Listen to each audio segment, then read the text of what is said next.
अरे ये कौन है और मेरे ऑफिस के गेट के बाहर क्यों सोया हुआ है? कमला, कमला जरा बाहर आना। जी मैडम जी।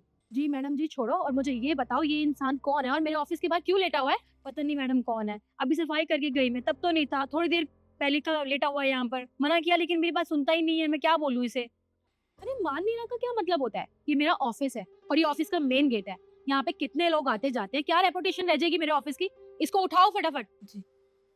काका, ओ काका उठो।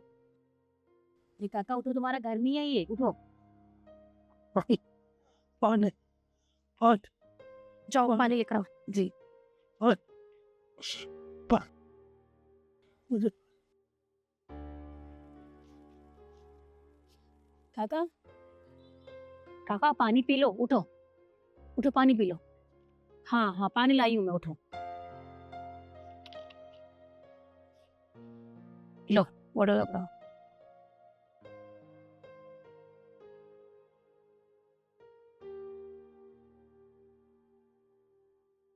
अंकल जी, मुझे एक बात बताइए, आप ऐसे ऑफिस के गेट के बाहर भिखारियों की तरह क्यों लेटे हुए हैं?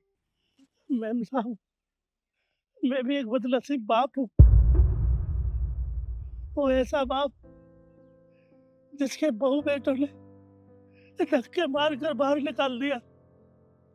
बहू कहती है बेटे से, इस बूढ़े को बाहर निकालो, ये बीमार है, इसके बस के कुछ नहीं है। नहीं नहीं, ये नाराज है, ये जान नहीं रहना चाहिए, निकालो इसे। बस बहू के कहने पर मेरे को बाहर निकाल दी।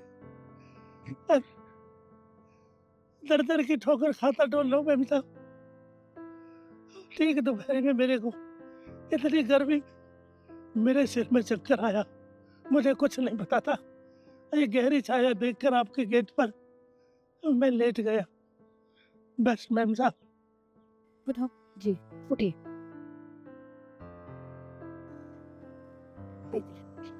एक बात बताइए मुझे, जो आपके बेटे ने आपके साथ किया वो बहुत बुरा किया, पर आपके कोई रिलेटिव्स भी तो होंगे, आप वहां जा सकते थे यहाँ पे सोने से अच्छा।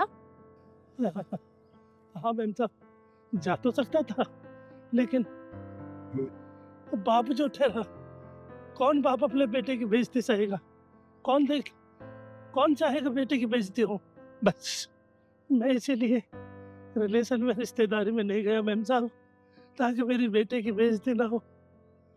मेरे शायद मेरे कर्म में यही लिखा था।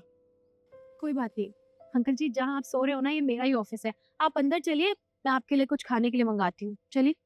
और मैम साहब, आज मुझे 2 दिन हो गए भूख से, मैंने कुछ नहीं खाया। और मेरे को बहुत भूख लगी है मैम साहब, कुछ खाने को मिल जाए तो। कोई बात नहीं अंकल जी, जहाँ आप सो रहे हो ना ये मेरा ही ऑफिस है, आप अंदर चलिए, मैं आपके लिए कुछ खाने के लिए मंगाती हूँ, चलिए। देखे चलो, आइए अंकल आइए।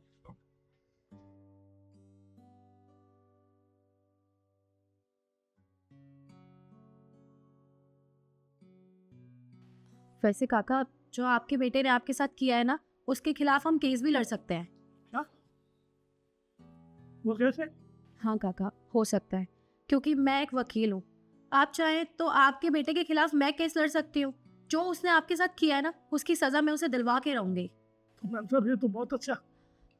आपको बस कुछ नहीं करना, आप बस मुझे अपने घर का एड्रेस दे दो, हम घर चल के आपके बेटे से खुद बात करेंगे। हाँ हाँ, क्यों नहीं, मैं बताता हूँ एड्रेस। चलिए मैडम।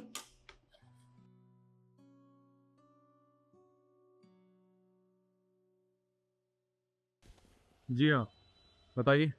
आपने मुझे तो नहीं पहचाना होगा, लेकिन मैं आपको बहुत अच्छे से जानती हूँ, और शायद आप इनको बहुत अच्छे से जानते होंगे।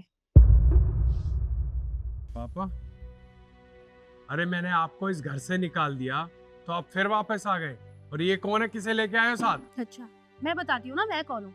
ये ना मेरे ऑफिस के बाहर सोए हुए थे। तुम्हें शर्म नहीं आती? तुमने अपने बाप के साथ ये सब कुछ किया, वो भी इस उम्र में। अरे तुमने एक बार भी इनके बारे में नहीं सोचा कि इस उम्र में वो कहाँ जाएंगे? तुमने तो इन्हें घर से निकाल दिया, ये तो सोच लेते वो कहाँ जाएंगे, क्या खाएंगे, कहाँ रहेंगे, लेकिन नहीं, सिर्फ तुमने अपने बारे में सोचा। अरे कैसे बेटे हो तुम? देखो मैडम, मैं चाहे कैसा भी बेटा हूँ, और दूसरी बात, ये हमारा घर का मैटर है, आप बीच में ना बोलो तो अच्छा होगा। एक काम करो, निकलो यहाँ से। तुम्हारी जानकारी के लिए मैं बता दूं कि मैं वकील हूँ और इनका केस ना मैं लड़ूंगी। जो तुमने अपने पापा के साथ ये सब कुछ किया है ना, वो भी इस उम्र में, उसकी सजा मैं तुम्हें दिलवा के ही रहूंगी। ये जितनी भी प्रॉपर्टी है ना, मैं सब इन्हें वापस दिलवाऊंगी, याद रखना। आप चाहे वकील हो चाहे जज हो, मुझे इससे कोई फर्क नहीं पड़ता। आपको जो करना है ना वो कर लेना। अब एक काम करो, निकलो यहाँ से।